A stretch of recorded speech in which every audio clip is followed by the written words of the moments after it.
Alrighty. Let's go ahead and get started with example 4.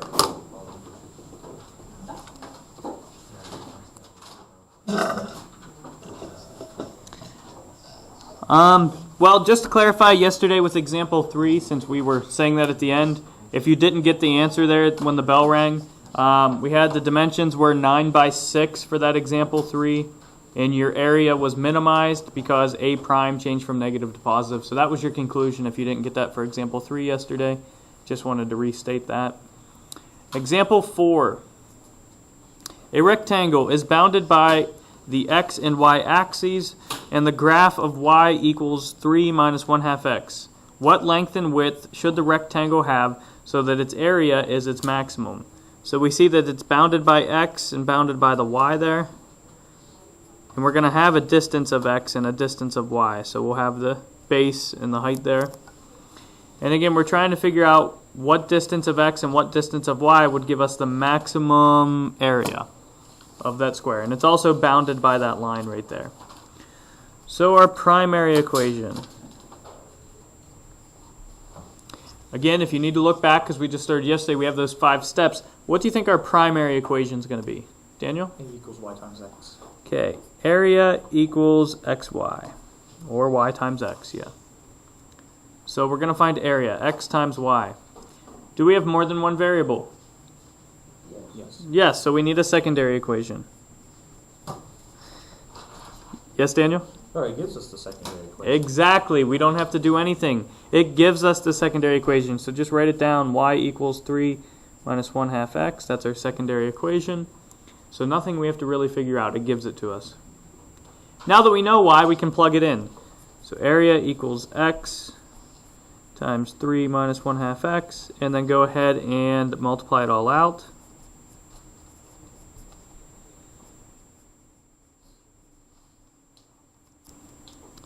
So a equals 3x minus 1/2 x squared. Now what do I do? Derivative, a prime.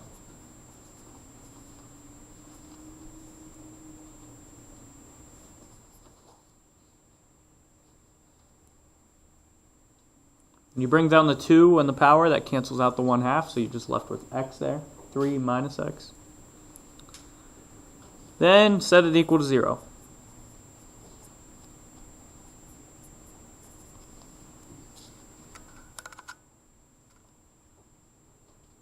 So I get x equal to 3.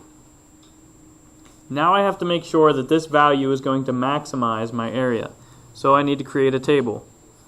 So we're going to say x can be anywhere from 0 to 3. And then we'll say it's anywhere from 3. What should be our upper bound? We're going, yes, 6. Right there, that line, we're bounded by the line and the x-axis. We cannot go any further than 6. Very good. Very good. We want to find the sign of a prime in both of these intervals. So go ahead, take a moment. If you need a calculator, that's fine. Plug it in. See if it's positive or negative within those intervals.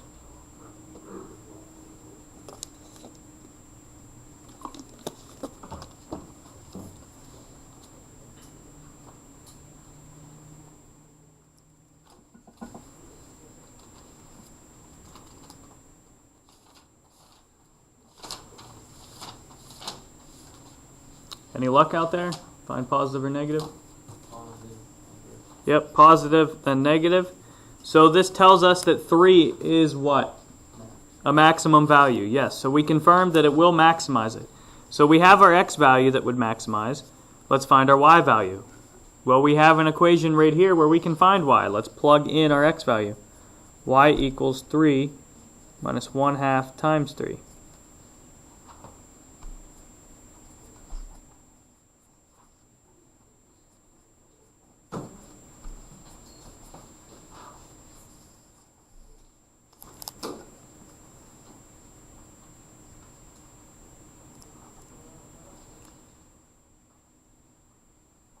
So it said, what length and width should the rectangle have so that its area is a maximum? It doesn't actually ask for the maximum. It just wants to know what would those values be. Well, we found x and we found y, so we can say area is maximized when x equals 3. Area is maximized when x equals 3 because a prime changes positive to negative.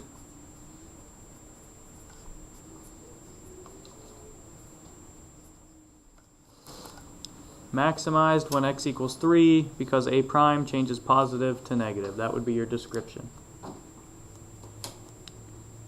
And again, I ran out of room here to clarify your answer, so whoever's grading knows what it is if it's on an AP exam or whatever. Make sure you say length. I'm going to label these, but you could write out length equals 3, width equals 1.5. Length, width. Because that's what they're asking for. They're asking for the length and the width. So make sure you either label your answers where you have them circled or write them both together and write length equals width equals.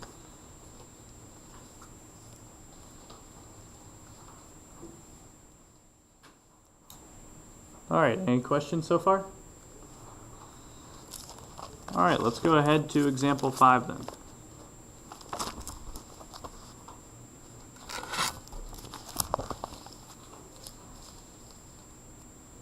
All right, example 5. A solid is formed by adjoining two hemispheres to the ends of a right circular cylinder. The total volume of the solid is 12 cubic centimeters.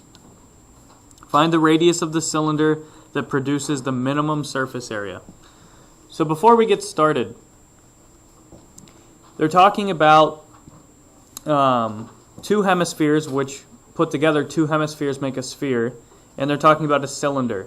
So and they're also talking about surface area and I think possibly volume. So before we get started, let's just create the formula so we have them. Surface area of a sphere and volume of a sphere, just in case we need any of these. So what is the surface area of a sphere? Does anybody remember? Surface area of a sphere? Dan? 4 pi r squared. 4 Wait, pi yeah, surface. r squared. Yep. Anybody know the volume? Go ahead, Daniel. 4/3 pi r cubed. 4/3 pi r cubed. So that's surface area and volume of a sphere in case we need those. Oh, there we go. Then let's do surface area of a cylinder and volume of a cylinder. Okay, so think of a cylinder like a pop can. What is the surface area of a cylinder?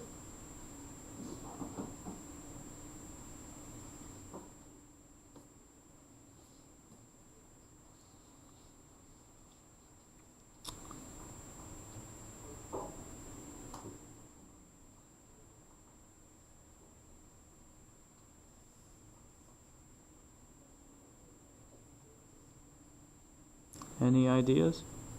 So if you think about a cylinder, you're going to have the surface area of the top and the bottom, which are just two what? Top and bottom of a cylinder. Circles. So we're going to have 2 pi r squared plus we're going to have the outside edge of a circle. There's a bunch of circles just stacked on top of each other. So the circumference times the height. But we're going to have 2 pi r h.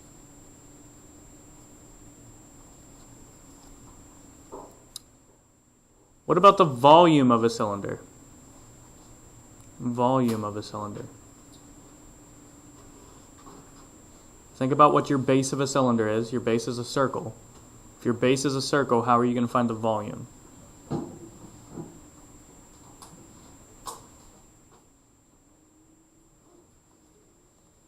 Deals with the circle, so we're going to have pi r squared. What else do we need for volume? Yep, pi r squared h. So these are possible equations that we may have to use. Again, it's good to review those. Alright, so let's go back to the question then. It says about two hemispheres that are on the ends of a right circular cylinder. So I'm no artist, but we'll try to draw this to the best of our ability. We have a cylinder.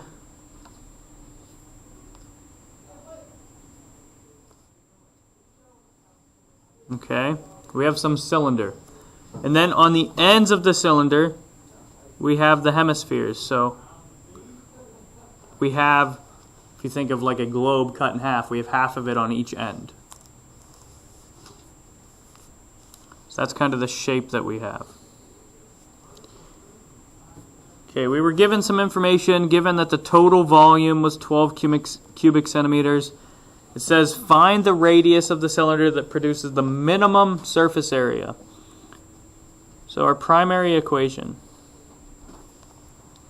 it says that we want to produce the minimum surface area. So surface area, what formula do we need?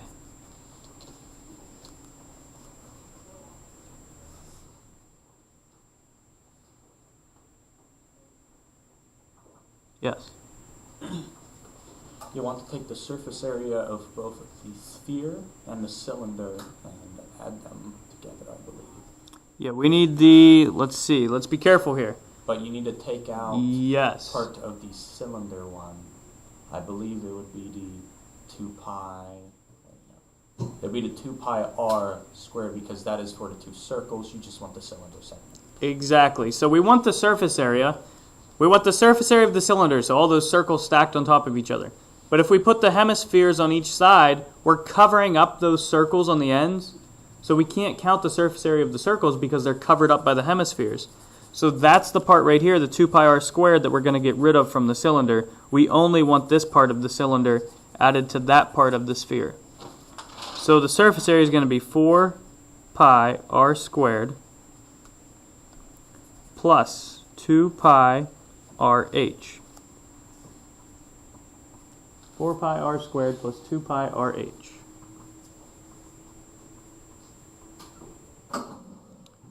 So we have more than one. We are going to need a secondary equation.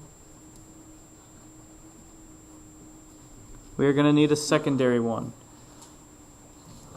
Well, they tell us we know total volume of the solid. So we're going to, our secondary equation's going to entail volume. But what is the volume equation that we actually need? Because it says the total volume of the solid is 12 cubic centimeters.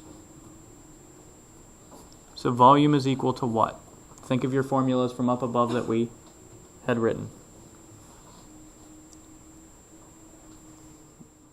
This here is our solid. That solid has 12 cubic centimeters of volume.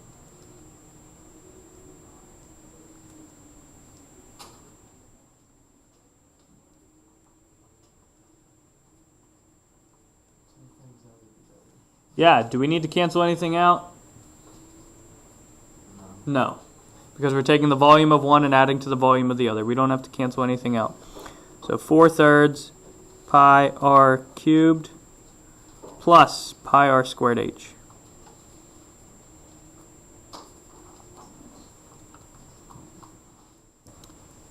Okay, we know what volume is. You can plug in 12 for that.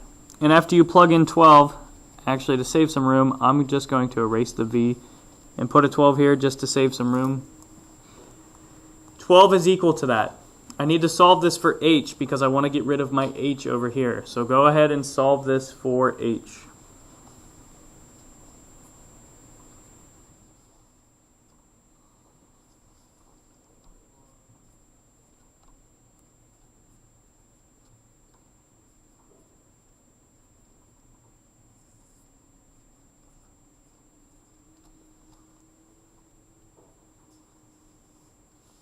I got 12 minus 4/3 pi r cubed, all divided by pi r squared. That's what h is equal to. So subtract over the 4/3 pi r cubed, and then divide by pi r squared. That's how you get h by itself. Now I can take this mess here and plug it into the h up there. So there's going to be a lot going on, but I can plug it in now. So surface area, 4 pi r squared plus 2 pi r times all of this.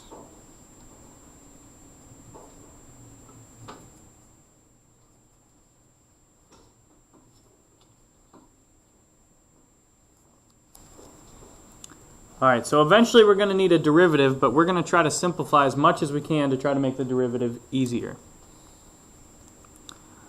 Alright, so what we can do next is we can try to multiply by this 2 pi r and see what happens with that. So, surface area equals 4 pi r squared. That's not going to change right now. 2 pi r, if we multiply by that, the pi's are going to cancel. This r will cancel, and we'll be left with 1 r on the bottom. So what we're really left with is 24 minus 8/3 r cubed. And the 24 minus 8/3 r cubed is just divided by r. So that looks a little better. But I can do one more step to make the derivative easier. What can I do?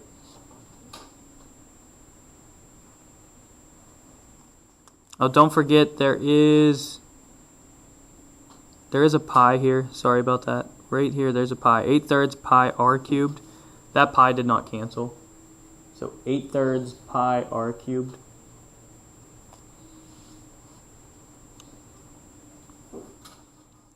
Okay, I can do one more step of simplification to make the derivative a lot easier. What can I do? That r is on the bottom and I don't want it on the bottom. Daniel? You could set it as a 1 over r multiplied by the interior. I could do that. If I have r though with the subtraction, do I really have two fractions here? Yes. Okay. And if I have 24 over r, what can I do with that r?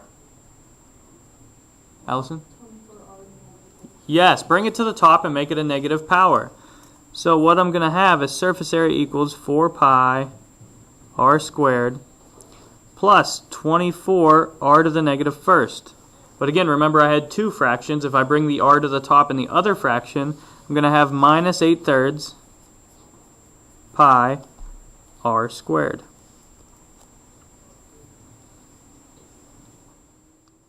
Question, Daniel?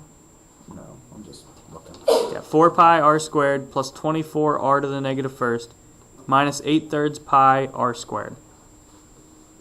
Now this is a lot easier to take the derivative of. So let's take the derivative of surface area.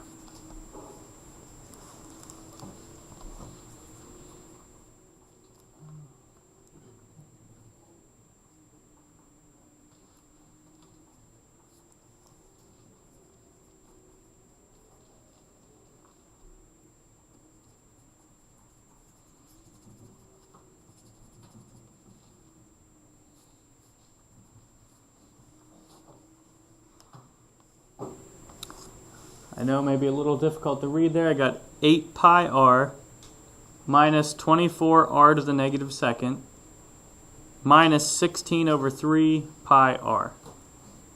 That would be your derivative. And then setting it equal to 0 and simplifying a little bit, get 0 equals 8 pi r minus 24 over r squared minus 16 over 3 pi r.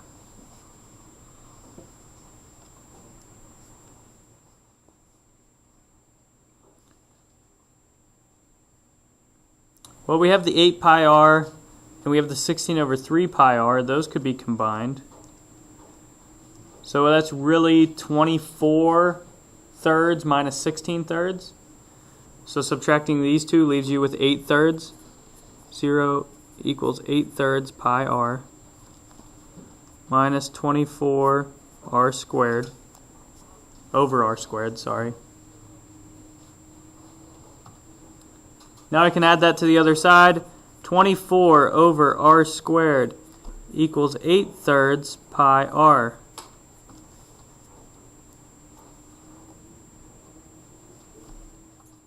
Eight-thirds pi r there. Now I can cross multiply and start solving for r. So I'm going to bring this back up over this direction so I have some room. Cross multiplying this, I would end up with 72 equals 8 pi r cubed from cross multiplication. So that's my answer when I cross multiply. Now I can solve it for r. Well, I need to divide by 8, so I would get 9 equals pi r cubed. Then I need to divide by pi. R cubed equals 9 divided by pi. And lastly, take the cubed root. Cubed root of 9 divided by pi. Yes. I do have some batteries. I do not. I do not have any with me, sorry. So the cubed root of 9 divided by pi. So again, a lot of algebra to get here, but what they wanted to make sure is this would minimize the surface area. So again, we have to make sure this value of r we found will minimize. So our table that we're going to create, 0 to the cubed root of 9 divided by pi, and then cubed root 9 divided by pi, until we're going to have a question mark. We don't know where we're stopping. We don't know what that radius could be. But we're going to pick some value bigger than the cubed root of 9 over pi.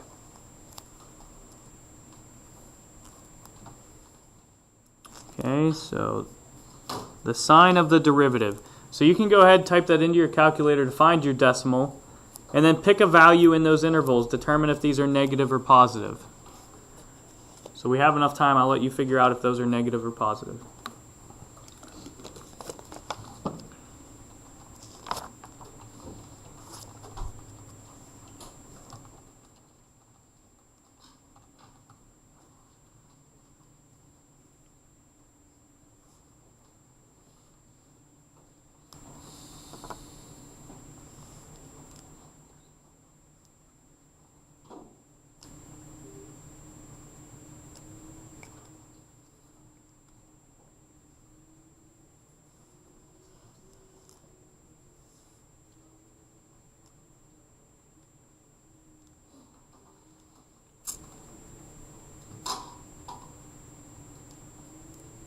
Anybody find one of them yet? Even if you don't have both of them, did anybody find one of them?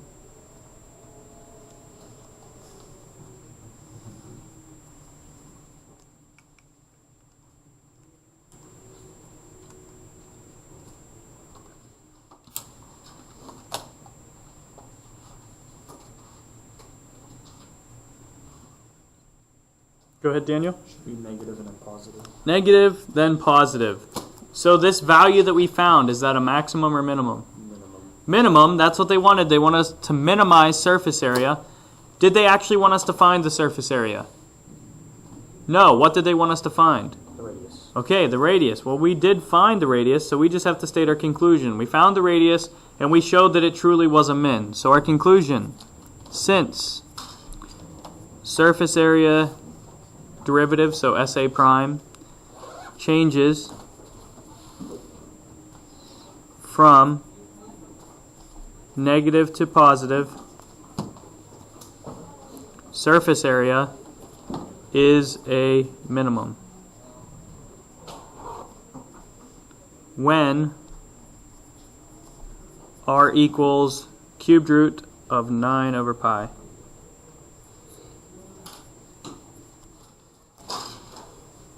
And that is your final one for there. So since the derivative of the surface area changes negative to positive, surface area is a minimum when your radius equals the cubed root of 9 divided by pi. And that's where we'll have to end for today. We will pick up there tomorrow. Like I said, we will finish this section tomorrow, last few examples, and your quiz will be Thursday.